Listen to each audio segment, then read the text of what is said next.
Welcome to Intelligent Automation Radio, the number one podcast for IT executives seeking insights on the impact and opportunities for innovation that automation is delivering to businesses around the world. Featuring thought leaders in AI, machine learning, orchestration, security automation, and the future of work. And now, on with the show. Welcome, everyone. My name is Guy Nadivi, and I'm the host of Intelligent Automation Radio.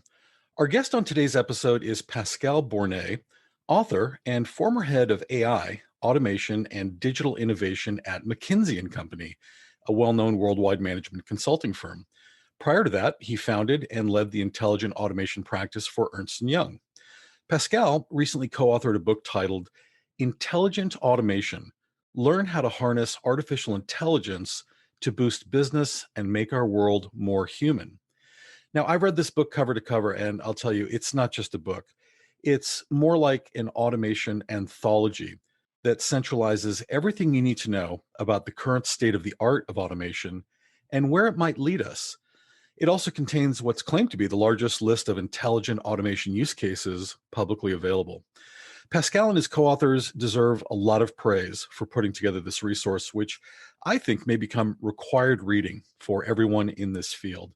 The book also contains some provocative predictions, such as intelligent automation has become such a business imperative that 50% of the S&P 500 will churn within a decade, because legacy organizations will find it too difficult to adapt to the new automation-first paradigm. There's so many things to talk about in this book, and we're thrilled Pascal Bornet is able to join us from Paris, France, to do a deeper dive on some of its content. Pascal, welcome to Intelligent Automation Radio. Guy, thank you. Thank you very much.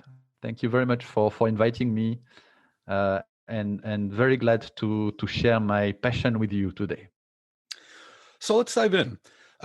Early in your book, you provide a fascinating analysis of some well-known companies based on their profit per employee. Not surprisingly, digital leviathans like Facebook, Apple, and Alphabet, Google's parent company, are most profitable. And these are relatively new companies, which you contrast with much older organizations like IBM and McDonald's, whose profit per employee is anemic by comparison. You then go on to say, quote, all businesses are going digital. The winners will be those who do so the quickest and to the greatest extent, end quote. And a little further down, you add, quote, one thing is sure, the winners, even the survivors, will be highly automated with the bare minimum of human involvement, end quote. Let's pretend I'm the CEO of a major Fortune 500 company with a lot of legacy business lines comprising my enterprise.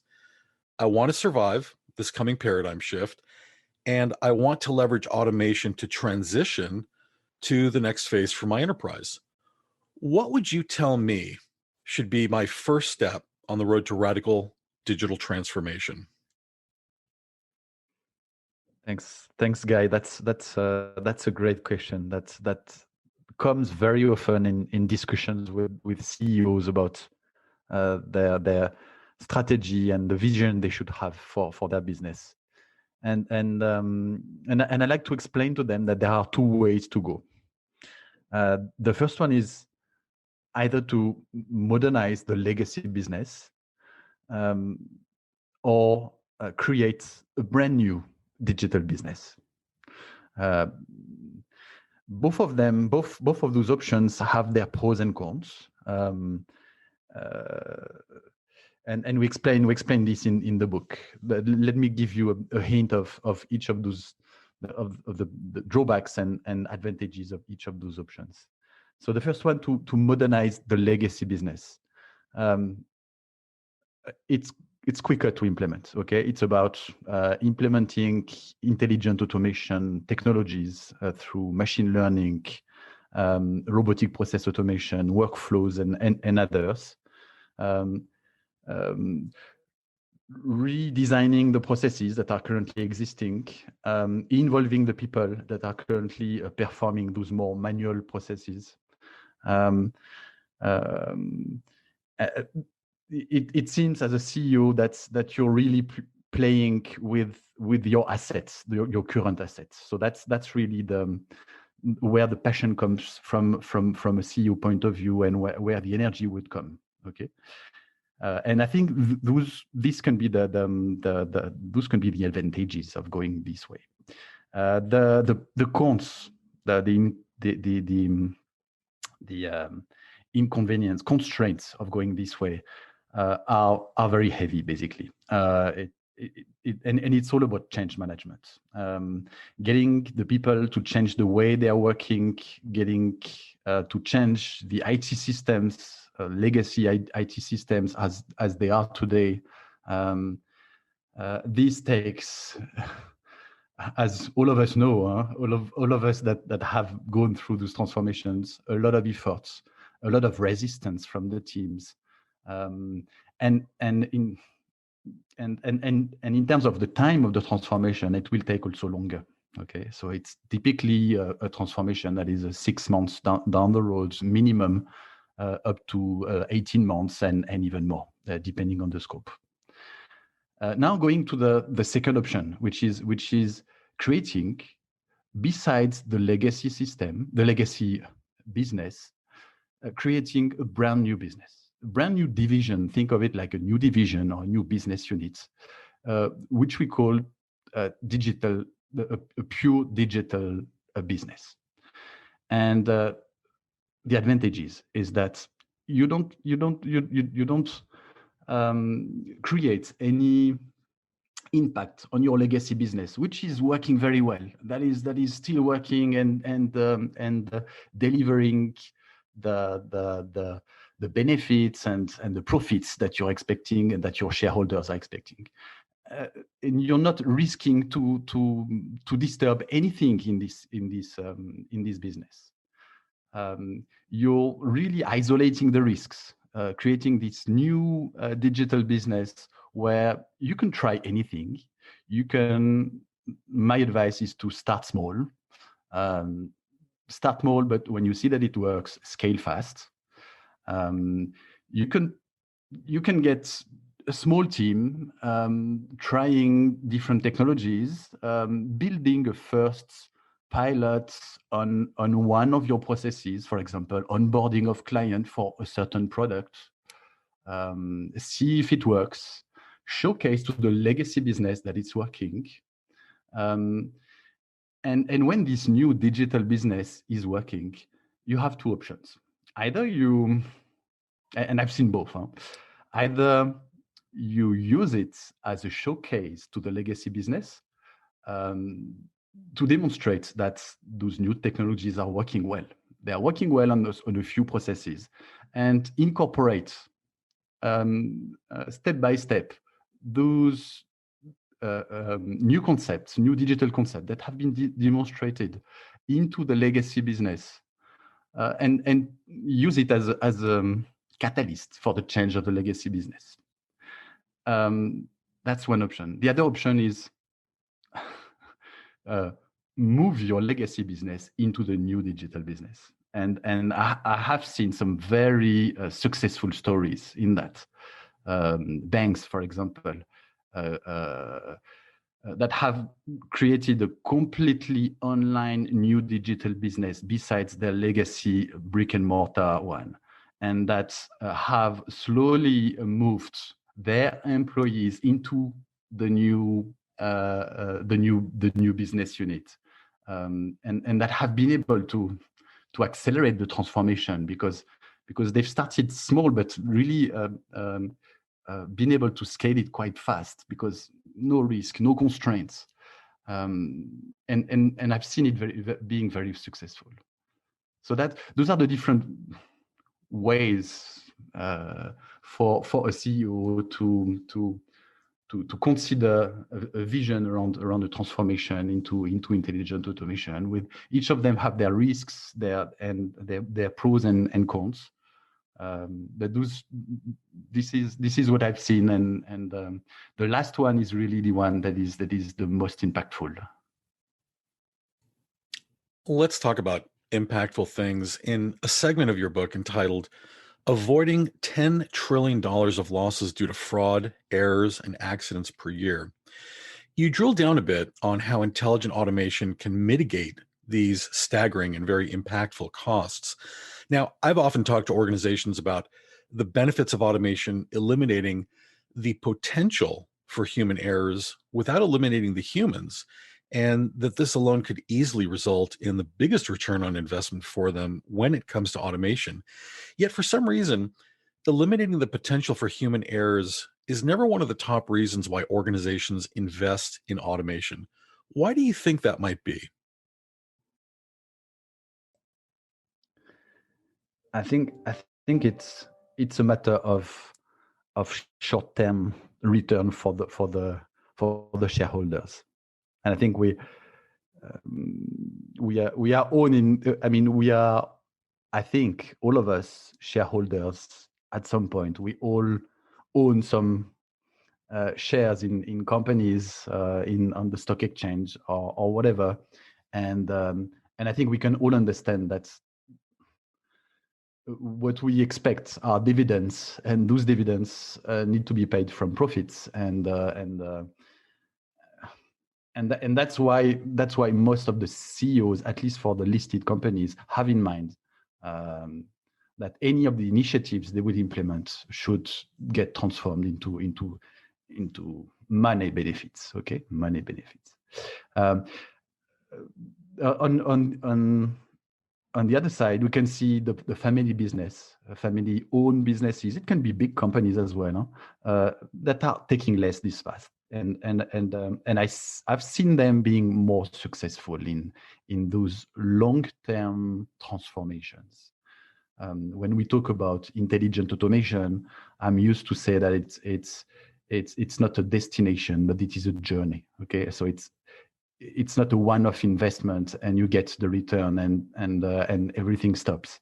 No, it's about building the capability, the dynamic in the company, to constantly watch the market, watch the advancements of technologies, and understand how those technologies can bring ever and ever more benefits to the company. And those benefits are not only money benefits. I think the other reason is that it's very difficult to estimate the gains from elimination of errors, for example, or increase of quality. While it's very easy to calculate the returns from releasing job roles in a company. And I think this is the reason why a lot of companies have failed at their attempt to transform themselves with automation, because if you only think about money return, you go against one of the key principles of those transformations, which is keeping the people at the center. And I'm used to say that those transformations are made by people for people. Okay, intelligent automation doesn't exist if people don't implement it, don't design it, and if people don't use it at the end.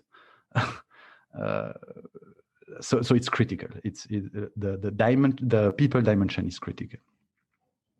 And I think in the future we might also see some changes in the mindset of those CEOs that are more focused on money return.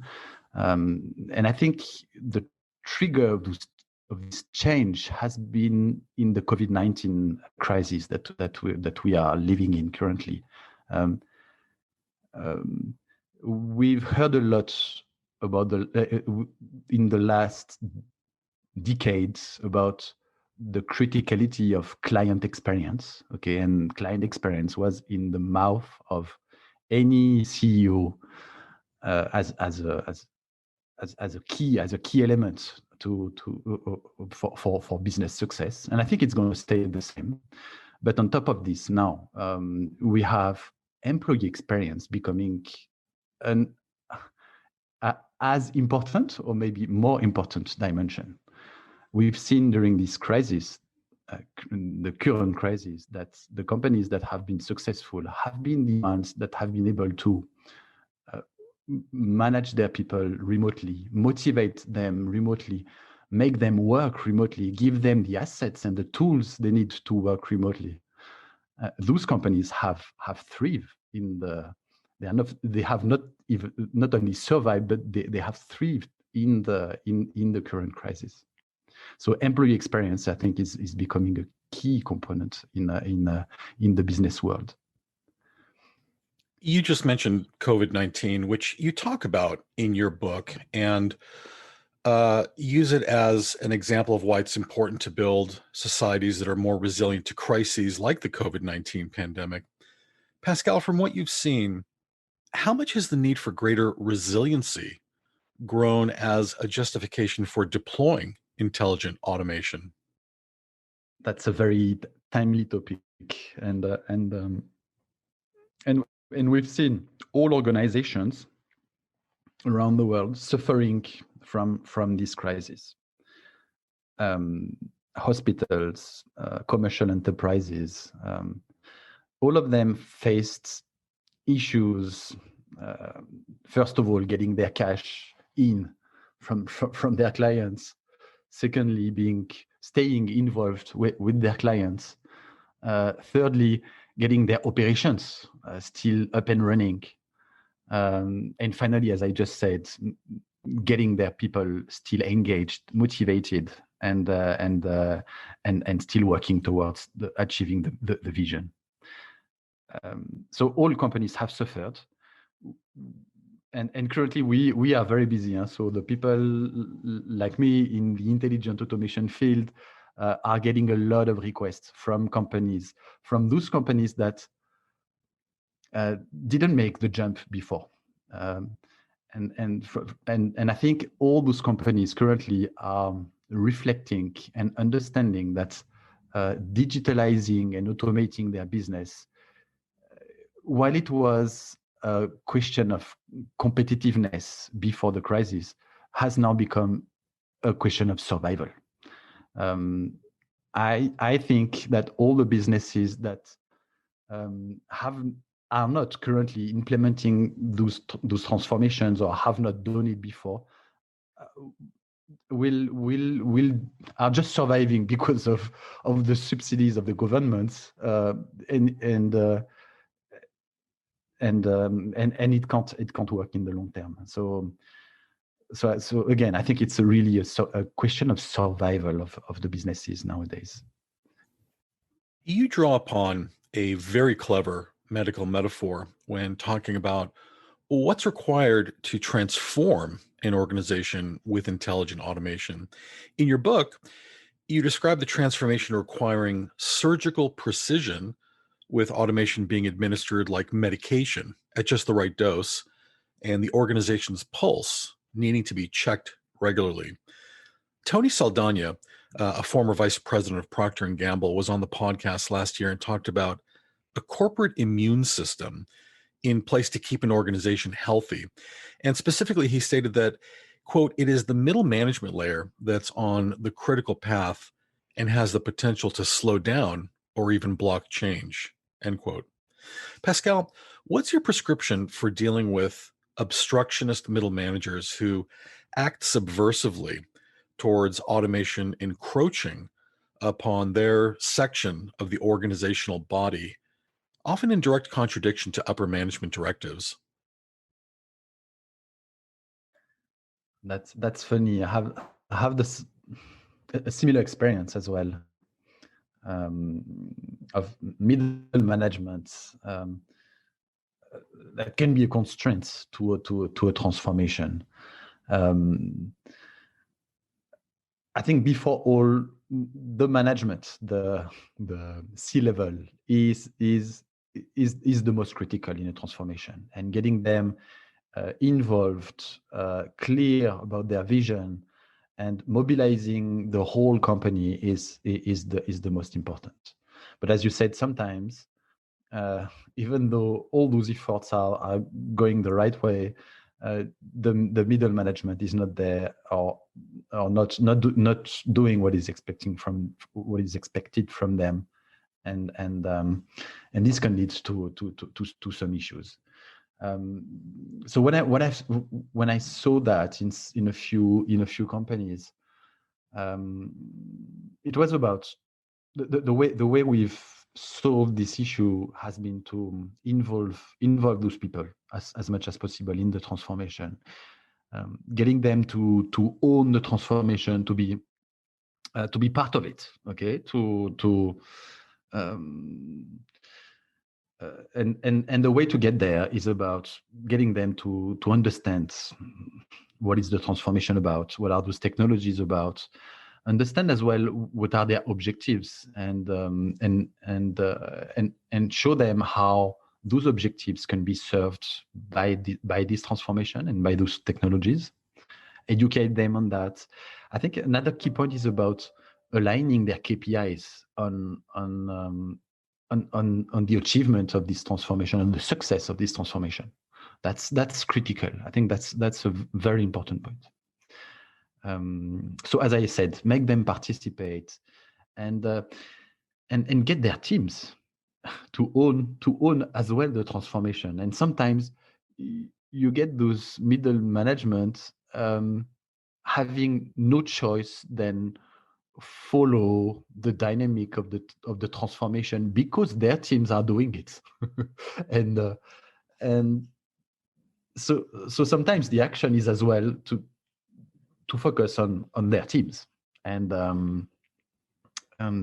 when they see their teams being so involved, so focused on making this transformation happen, they know they have to change, because they are the layer between the management that is already focused on getting the transformation done, and their teams that are as well getting into the same direction, and to get their teams to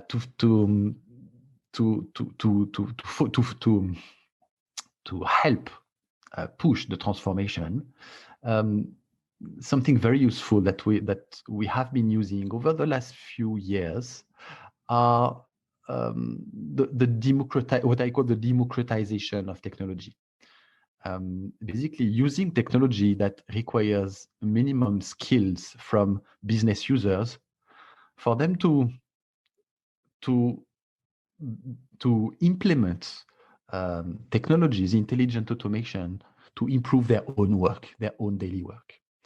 Think of low-code platforms. Think of some RPA platforms in some way that require very limited skills, and that everyone can use to improve their own daily work. And so when you use this type of technologies, not only, of course, you can help to drive the transformation at higher speed because you have more hands working towards implementing it, but most importantly, you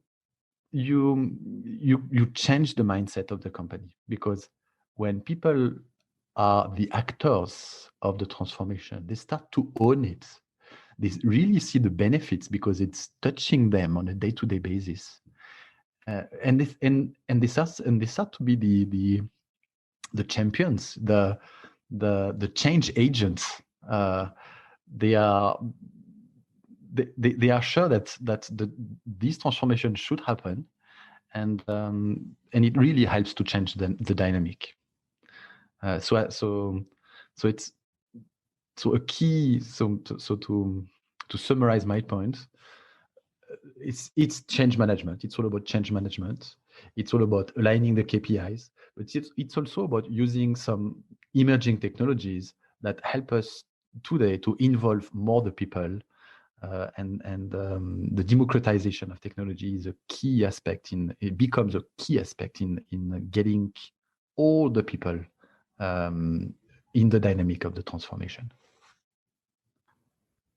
In your book, Pascal, you talk about some of the key enablers for success in implementing automation, and they include the well-established idea of having an automation center of excellence, a COE, as well as an automation operations center, an AOC, to deal with ongoing maintenance and innovation for automation that's in production. Given the growing strategic importance of automation to an enterprise's competitiveness and resiliency, is it time for these automation functions to be unbundled from IT, so that automation can become its own department, reporting directly to the CEO via a chief automation officer? So that has been a recurring question for the last 5 years, I think, where a lot of the companies have been wondering whether they should the intelligent transformation be owned by IT, by business, by both, or by none. Um, and my outcome on that, and my experience on that, is that there is no one answer. So it really depends. At the end of the day, it really depends on the context of the company, the management, and the governance that is put in place after that. Okay. Still, if a client asks me, if a company asks me, which one would you recommend? I've seen the business-owned transformations being more successful, and I think it is for the simple reason that those transformations are impacting the business processes to the lowest detail of those processes. A change at such a level of detail, at the level of a click, or at the level of a prediction on a certain indicator, is only understood by the business, and the best people to implement it are the business people. Now, of course, business people are busy driving the day-to-day work. So very often we will advise the creation of a specific, as you said, a center of excellence that will regroup the business people, business analysts, at some point, and that will also use the IT skills. Okay, IT is while the business should own the transformation, IT should govern or support those transformations, in the sense of no one in the company knows better how to implement a technology program than an IT department. No one knows better how to manage changes in technology, maintain technology than IT. So IT should be involved, definitely, but more as a support, more as a governing body, making sure that the deadlines, the implementation processes are in place, and supporting the business in this transformation. Pascal, you've seen a lot of automation projects for a lot of different organizations. Is there a particular metric you like above all others that best captures the effectiveness of automation to an enterprise? I think we in the book we make this analysis, this research, comparing different companies and analyzing them on what we think is the most representative metric of the level of automation in a company, which is how much a company is able to generate as profit per employee. Okay, so and of course, the higher the better. It means the higher, the more the company is leveraging technology to automate a maximum of its processes. So this is very quantitative. Okay, I think on top of this, we should add some more qualitative ones, like the level of customer experience. Okay, like that we usually try to quantify using KPIs like Net Promoter Score, the NPS. Another important one, as I mentioned before, employee experience is becoming more and more important. And I think surveys in the company, regularly taking the pulse of the people in the company, making sure they are energized and involved into the company day-to-day work, but also the day-to-day transformation as well is key. So I think the three key indicators: one is the profit per employee. The second is the customer satisfaction through the NPS, and third one is employee experience through surveys and these type of studies. Pascal, for the CIOs, CTOs, and other IT executives listening in, what is the one big must-have piece of advice you'd like them to take away from our discussion with regards to implementing automation? I would say one thing is don't wait. Your competitors are doing it already. And especially in the COVID times, as we discussed before, it's now becoming a matter of survival and a condition to thrive. Okay, so I would give as advice: take the advantage of these constraining times to get the budgets to start or to amplify your intelligent automation transformation. All right. Looks like that's all the time we have for on this episode of Intelligent Automation Radio. Pascal, it was a real treat having you come on the show today to talk about some of your book's extensive insights. I plan to check it regularly to see how well the predictions are going that you and your co-authors made. Maybe we can even have you come back on the show down the road to do a predictions review. Excellent. I would love to. Thanks a lot, Guy, for having me. Pascal Bornet, author and former head of AI, automation, and digital innovation at McKinsey Company. Be sure to get his book, Intelligent Automation, at Amazon, Barnes & Noble, and other fine booksellers. Thank you for listening, everyone, and remember, don't hesitate. Automate. Thank you so much for listening today. Please subscribe to our podcast on iTunes, SoundCloud, Spotify, or anywhere else you listen to podcasts. We publish new shows regularly, and you won't want to miss one. And please remember to give us a rating. It helps others find the show. Intelligent Automation Radio is sponsored by Ayehu, the leader in intelligent automation solutions for IT and cybersecurity. You can get more information about Ayehu by visiting our website at ayehu.com. That's AYEHU.com. Ayehu, creating the successful path to the self-driving enterprise.